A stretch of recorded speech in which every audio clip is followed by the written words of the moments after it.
It may not catch your attention at first glance, but the more you look, the more details you see. And the more details you see, the more you'll be drawn into this picture. Good morning, New Yorkers. Looking for another beautiful day here in the city. One of the most famous and controversial works of art ever created, Las Meninas. It was chosen as the world's greatest painting in a 1985 illustrated London news full of artists and critics. But why? What makes this painting so mysterious?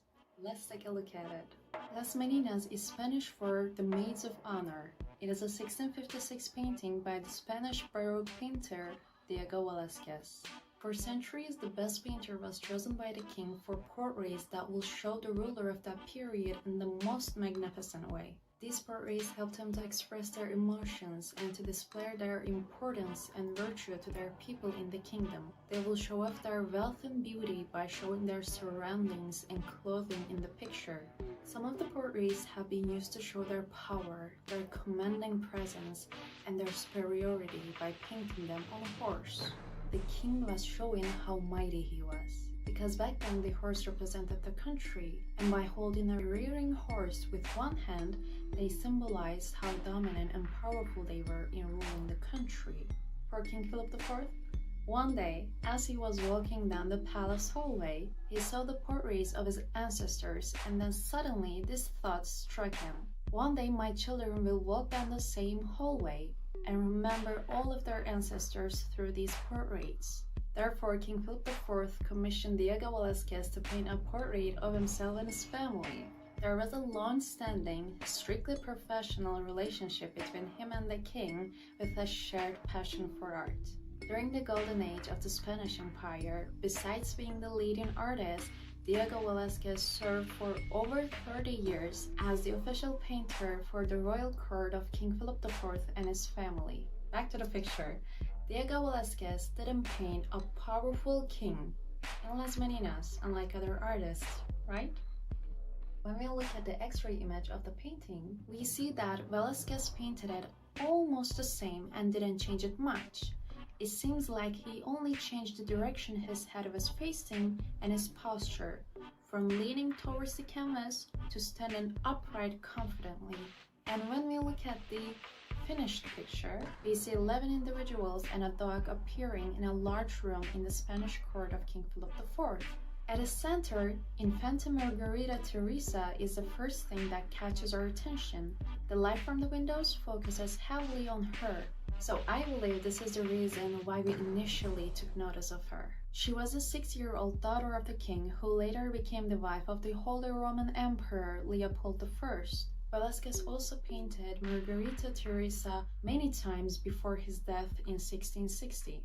And in this picture, he painted her surrounded by certain ladies in waiting, bodyguards, a dwarf, and a dog. On her right, the first Menina kneels to offer the princess a drink in a red jug on a silver tray. But just as the princess is about to grab the jug, she looks away as if something more important had caught her attention. The second Menina stands on the left of the young princess, ready to curtsy. To the left of Isabel, while one of the court dwarfs stands upright beside her, the other dwarf, the king's jester dwarf, tries to rouse, awaken the sleepy dog and give the picture some movement. Dwarves were historically treated with poor respect in society because of their physical appearance. The first dwarves whose histories have been recorded are those who were employed as court dwarves, and unfortunately they were treated between kings and queens and given as gifts to other members of the court. But that enabled them to play a significant part in the ceremonial culture and have a close relationship with the king. In the shadows, there are two people behind Isabel, and she is the princess's chaperone, seems to be saying something to this unidentified guard. At the door in the background, we see the court official Jose Velazquez standing on the threshold. He seems like pausing while gently drawing aside the curtain and letting the light in, which makes it unclear whether he is standing still or going up or down the stairs.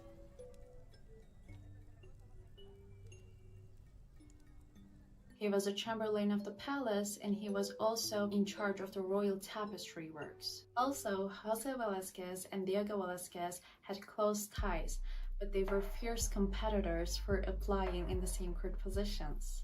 And for the king and queen, unlike other pictures, in this picture, they are right there in the back, drawn in a blurred mirror on the back wall, painted from Velazquez's point of view. There could be a connection between the political period and the personal issues of King Philip IV and the blurred mirror. And this picture was painted late in Philip's reign, so it coincides with Spain's war with France. Also at that time, the Spanish Empire was experiencing material and moral losses as a result of the defeat in the 30 Years' War. So the country was in decline, and with this blurred mirror, he could be pointing out the declining foreign power of Spain during his reign. Or perhaps Velazquez used the reflection in the mirror to create an illusion, as the use of mirror reflections at the time was most likely influenced by Van Eyck's Arnolfina portrait, which was also hung in Philip's palace, so Velazquez most likely had seen that masterpiece. So maybe the mirror illusion could also indicate that life and art are both illusions. And above the mirror, we see copies of two oil-sketch Dutch paintings by Peter Paul Rubens, redrawn by Velazquez. The painting on the left portrays Minerva punishing Arachne, whereas the painting on the right portrays Apollo's victory over Marsyas. These pictures both emphasize the dangerous competition between gods and the mortals. And the last person left in this picture is Diego Velazquez, the painter of this controversial picture, or masterpiece. He painted himself standing behind his enormous canvas, painting this masterpiece, or the viewers. Or, as we can see the reflection in the mirror, maybe he was painting the king and queen.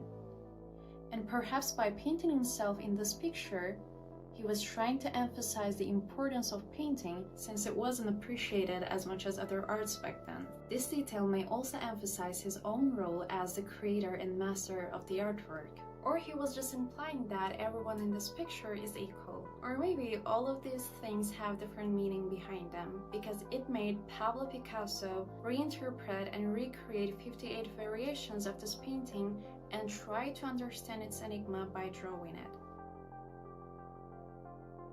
Last but not least, the source of all the confusion. Where are we viewing this painting from? Considering these figures in the picture, are they looking at you or the king and queen?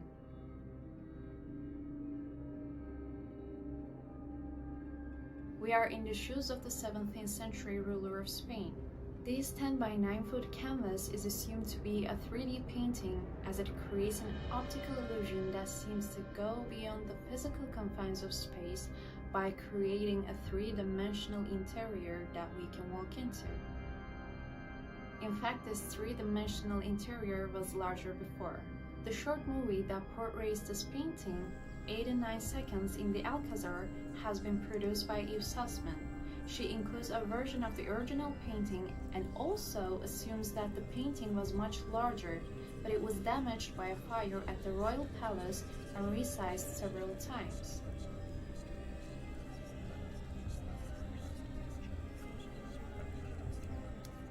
This picture may have multiple secrets, or not at all, but it's certain that it got everyone talking about it, including me. But it could be different than what we think it is. I'm gonna mention another book, I'm sorry, but I have to. In Ulysses, James Joyce quotes that, "I've put in so many enigmas and puzzles that it will keep the professors busy for centuries arguing over what I meant. And that's the only way of ensuring one's immortality." It's in the introduction part. After I read it, I left the picture as it is. James Joyce achieved that immortality with this book. So did Velazquez with Las Meninas.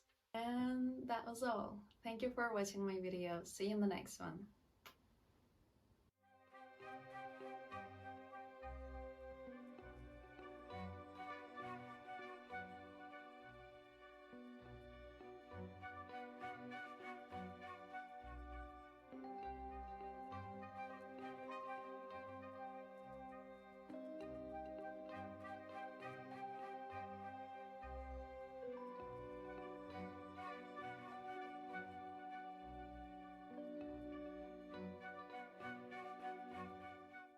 So please whatever.